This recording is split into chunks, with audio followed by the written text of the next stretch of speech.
How's it going, everybody, and welcome to episode 264 of Master My Garden podcast. Now, this week's episode, I'm looking at the top six fruits to grow at home. And I suppose this is a kind of a subjective list, and it's going to be one that, not everybody will agree with, and that's good. So hopefully, if you find that there's something on this list that you think shouldn't be there, or there's one that you think definitely should be on it, but be sure to let me know. Um, but a strange week in terms, as we head towards the end of February, it's been a strange week weather-wise. Certainly a lot of rain. Last weekend was extremely cold. I was away at the weekend and it was just bitter, bitter cold. And when it's bitter cold like that at this time of the year, I think about the little seedlings or the seeds that you've just sown and how, it's very, very difficult to get germination and get growth at this stage of the day. There's no vigor in it. So you're still looking for, as I've said, and I'm sure some of you are kind of sick of listening to me saying it, you're still looking for that feeling of that warmth of spring and that sense that everything else is waking up. And that's kind of a good time to get going. And I see all the Facebook groups this week, there's a lot of different messages about people putting potatoes in a few weeks ago and there's nothing happening, sowing seeds and the seeds are not germinating or that sort of thing. Now I know there's some people are brilliant at it. They're doing their sowing inside.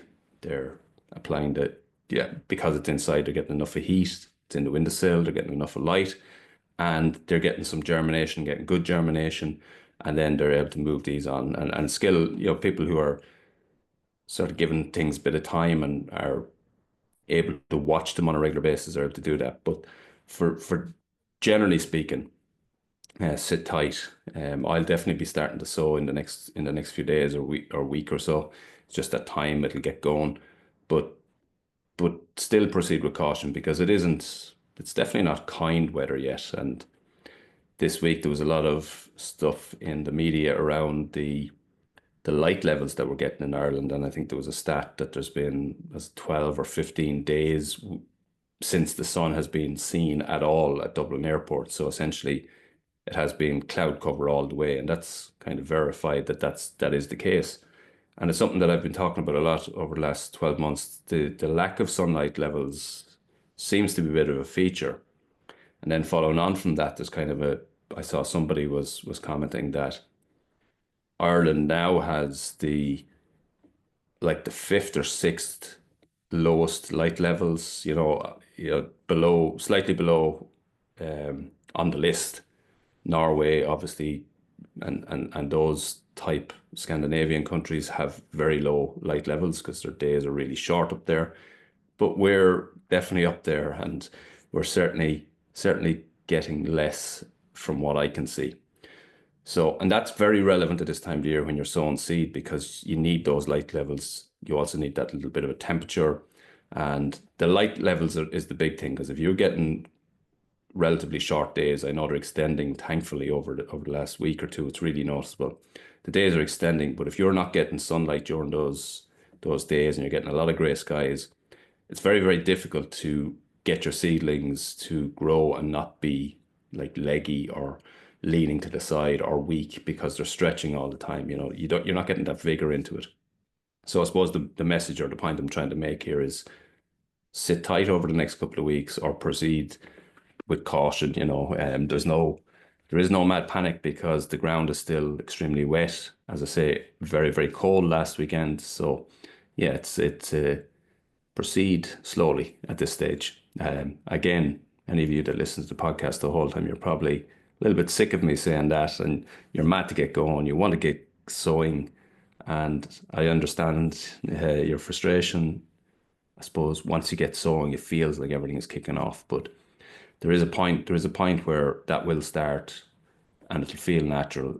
Everything will grow right. Everything will grow as it should. I just don't feel that we're quite there yet. So just proceed with caution over the next week or two. But to get back to today's episode, I suppose we're talking about six fruits that are the best fruits to grow at home, in my opinion. As I say, that list might be different for everybody. Some people might have preferences for certain fruit or a dislike for certain fruit. But where I think growing fruit is so hugely important, obviously the taste is so much better growing fruit at home. there's probably, certain crops that you can grow at home that are just so noticeably different than what you'll buy in your supermarket or local shop. And for me, an apple is so different. Strawberries, particularly, are worlds apart. A strawberry that you'll buy in a shop and one that you'll grow yourself, just worlds apart. And there's a phenomenal difference in them. So, they're that's one of the reasons, this big difference in taste that you get. But one of the, I suppose, the main one for me is that it's can be difficult if you're growing your own food to get children to, I suppose, buy into and eat the vegetables. That's just a normal thing in the earlier years. They'll taste and they'll test and they'll try or they'll copy you or they'll mimic you, but they generally are not going to love the taste of, spinach or onions or, different vegetables like that. They will come around to it and they will eventually eat all or most of them.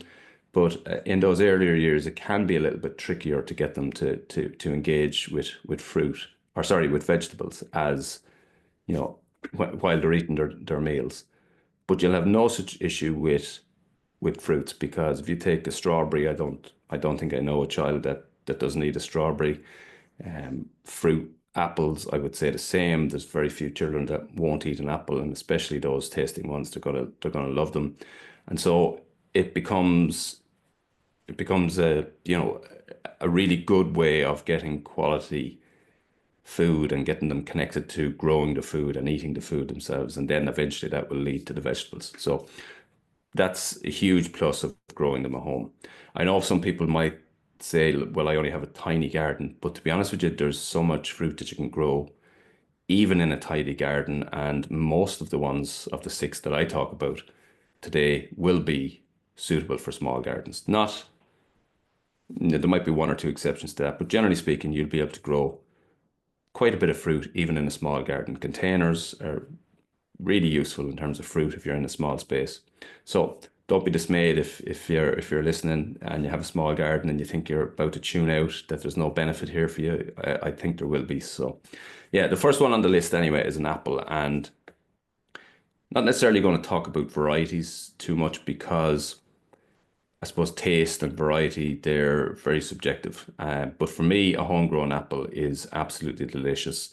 It's streets ahead of what you'll get in the shops, especially the mass produced, the ones I'm talking about, the ones that get all the heavy advertising on TV. I find them bland. They don't really fit the bill for me at all. I like sort of that traditional apple taste, which has the sweetness, but also the bit of sourness as well. But particularly that real crunch that when you bite into it, that's what I'm looking for from an apple. And varieties, there's lots of varieties. There's so many out there. I think generally speaking, if you're growing any fruit at home, you'll have that freshness, you'll have that crunch anyway. But some good varieties are, John O' Gold is a really good one. For me, I still love the Cox's Pippin type apple, that kind of sweetness, but a bit of sourness as well. I like them, and a really good crunch. And they're a great apple. The big thing to watch out for when you're growing apples at home is to get a really one that's grown on a small rootstock. So that's an M9 rootstock, and that determines the overall size of the tree. And if, as I said before, if you're buying it and wherever you're buying it doesn't know what rootstock it's on, leave that tree there, because it could be, some different type and it could go a lot bigger. But an M9 rootstock, that's going to go like 6 to 9 foot, which is going to be suitable for most gardens. You'll grow it even in a big container, and you'll be able to contain that and prune it to keep it at a relatively manageable size, something that you can always pick the fruit from without getting up on a ladder. You can always prune without getting up on a ladder. So you're just always going to be at working height. And that's a vital thing in the home garden, especially as you move down through the years. You don't be climbing up ladders to have to prune this massive big tree. You'll be able to keep a small tree manageable and be able to harvest the fruit, really easy, and keep it all under control. And I think that's the key, is looking for something on an M9. Variety wise, just you look for maybe something that's going to crop a little bit earlier. Ones that'll store well are quite important as well, because if you do end up in a couple of years' time with good harvests, you want to be able to harvest them and store them for a little while so that you can eat them over the period of a couple of months coming up. And that's a vital one. The the other thing to note, and I've probably mentioned it before, but not very much. There's a tree which is bred in Ireland called the Coronet apple tree, and it's a miniature tree, so way smaller than the M9, and it's designed to be grown in a pot or on a balcony or on a really small space.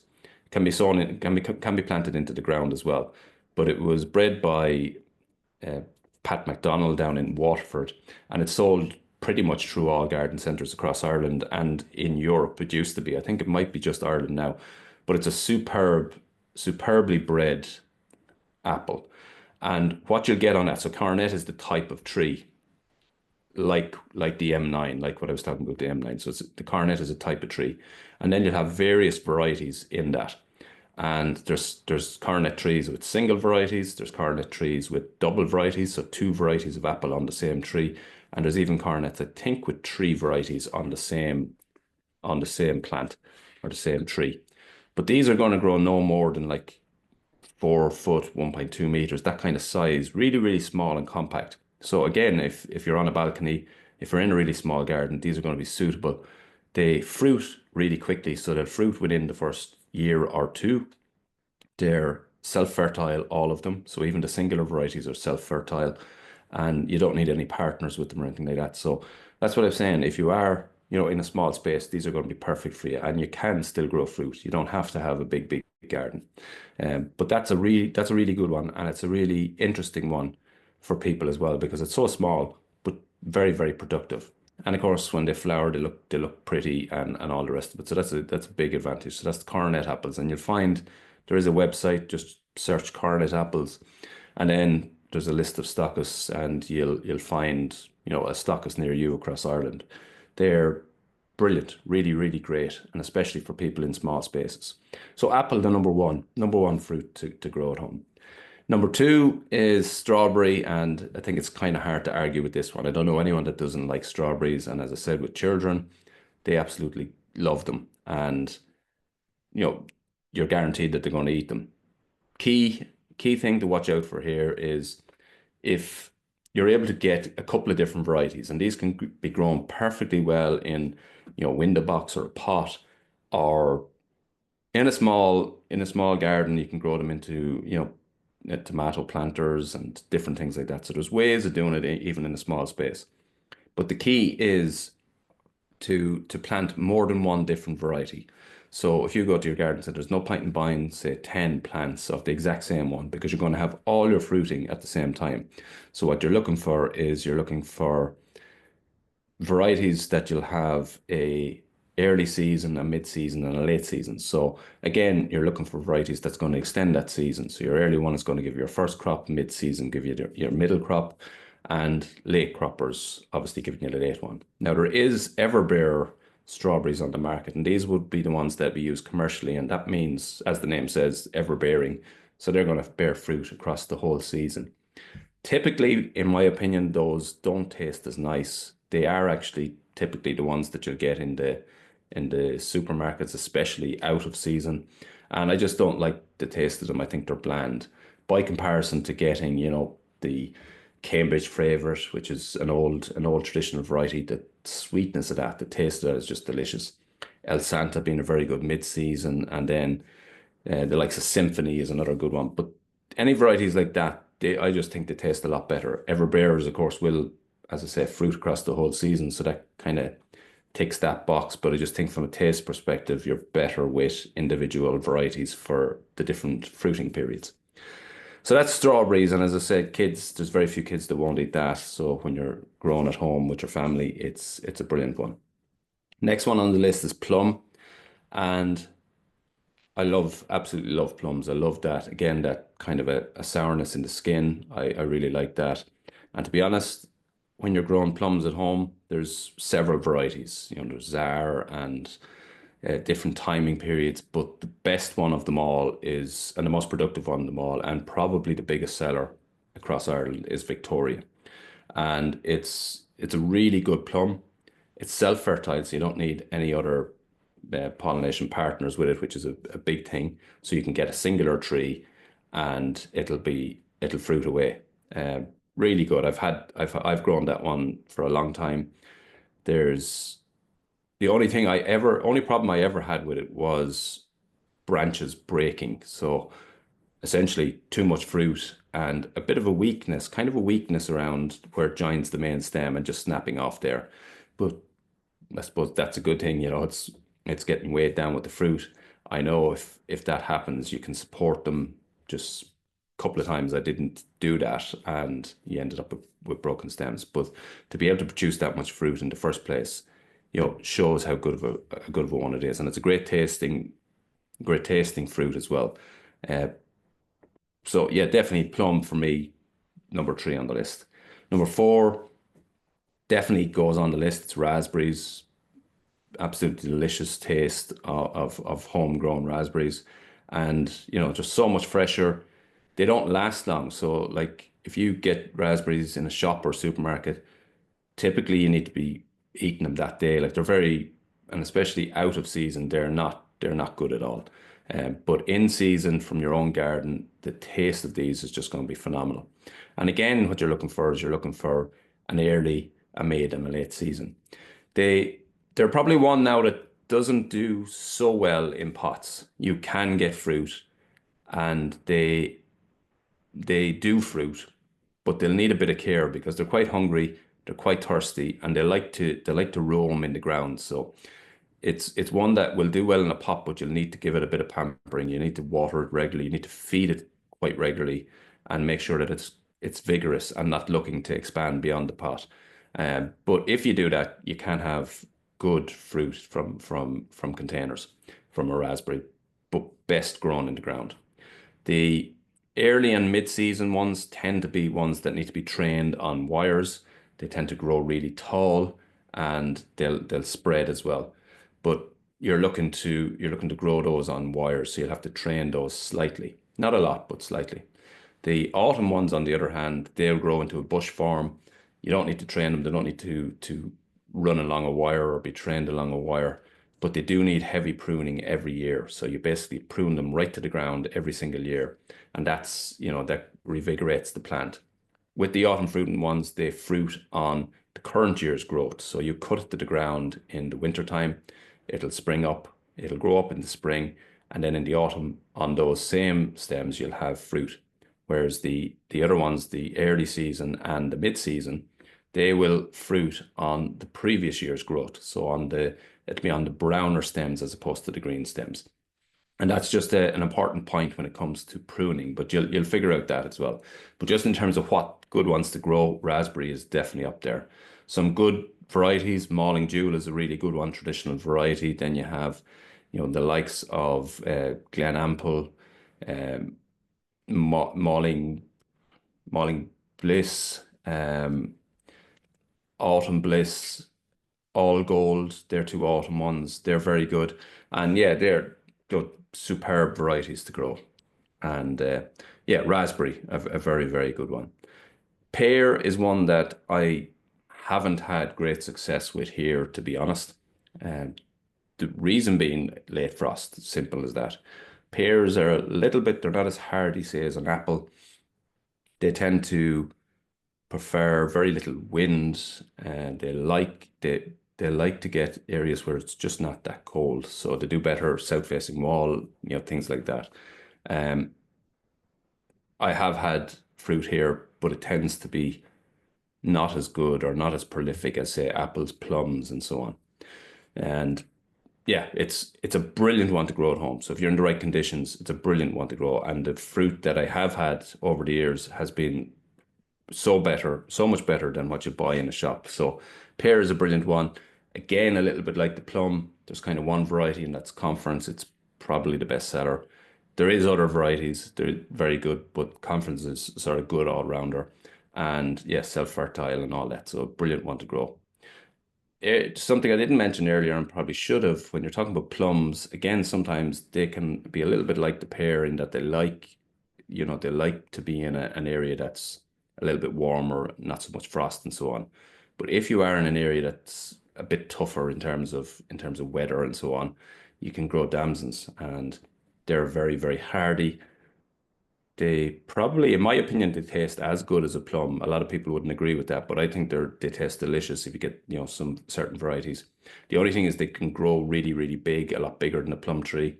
Um, but if you do have the space, and if you are in an area that's a little bit more exposed, let's say, then a damson is a superb fruit to grow as well. So that's pear at number five. So far we've had apple at number one, strawberry at number two, plum at number three, raspberry at four, and pear at number five. Number six is going to cause some controversy, um, because it's not really, technically speaking, a fruit. It's a vegetable, but in my opinion, it's everything you do with it, everything you use it for is more fruit related. So I call it a fruit. I know by the technical term it is a vegetable, and I'm talking about rhubarb. So rhubarb is, and yeah, only in the last week I got a rhubarb crumble, and it was sensational. And it just really sort of brought rhubarb back up in the top of my mind again. And I saw the other day the rhubarb stools that I planted a couple of years ago. They're really grown now. They're growing out of the ground. They're doing really well. And they're going to get a feed over the coming weeks just with some poultry manure, and that's going to try drive them on because they're a very, very hungry crop. But they are technically a vegetable. You eat they don't produce a seed, an internal seed as such, and you do eat the stem. So they are technically speaking a vegetable. But as I said, the way we eat them, the way we cook them and use them is very much akin to fruit. So I'm calling it a fruit for purposes of this. But rhubarb is going to be one of the most rewarding crops you can grow. They Obviously, there's so much you can do with them from a cooking perspective, and it's absolutely delicious. But it's also a crop that will just keep giving and keep giving over a long period of time, both in that year and over the coming years. So, in other words, you'll be able to start harvesting it early in the season, and you'll be able to stay harvesting it for such a long time. I think I stopped harvesting sometime probably around October time in the year gone out. But prolific, really, really prolific. So long as you feed them, and so long as they have enough, they're not waterlogged. So long as they're getting enough of feed and nutrition, they will just stay putting out stalks the whole year long. And then that crown that you have planted will multiply, get bigger year on year for a good number of years. Now, eventually they do get spent out, and they burn themselves out eventually, but that will take a good few years. And sometime in the middle, you'll be able to chop off a few pieces and start again and let the crowns renew themselves. And yeah, so as I say, over the coming year and for years to come, it's just going to be such a prolific cropper. And then you have your crumbles to look forward to, your tarts to look forward to, your jams to look forward to, there's so much that you can do with rhubarb. And yeah, particularly in Ireland, we seem to have a little bit of an affection towards rhubarb. But yeah, for me, it sits on the list here, even though I know before anyone tells me that it isn't technically speaking a fruit. So that's the six best fruits that you can grow at home when growing your own. So we have apple, we have strawberry, plum, or raspberry, pear, and rhubarb. And yeah, it doesn't matter whether you have a big garden or a small garden. Again, mentioning the rhubarb do perfectly fine in a good sized pot. Just make sure you're, again, a little bit like the raspberries, that you give it lots of attention, give it lots of food, and it will reward you over and over again for years to come. And yeah, they're brilliant. Like, outside of that, sure, you can go anywhere with this list. You have blueberries, gooseberries, blackcurrants, tumbleberries, tayberries. There is so many fruits, even the ones that we call superfoods now, blueberries and goji berries and figs. And yeah, here we obviously are not able to grow in any great way the likes of oranges or lemons or so on, but the list is vast. And yeah, you can go anywhere with it. You're not limited to having a big garden or having, a decent sized garden, you can do a lot of this in containers, or a lot of them in containers. Certainly when it comes to apples, that Coronet is fantastic for that. And yeah, you have options always to grow your own fruit. So that's kind of, a good list to start with. But let me hear from you if there's something that you feel should be there, or isn't there, that deserves to be there, let's say. So tomorrow I head to the GLDA conference. Really looking forward to that. Some great speakers, as we heard on last week's episode. Really looking forward to it. So yeah, it'll be good and interesting to hear. And yeah, back next week with another episode. And that's been this week's episode. Thanks for listening. And until the next time, happy gardening.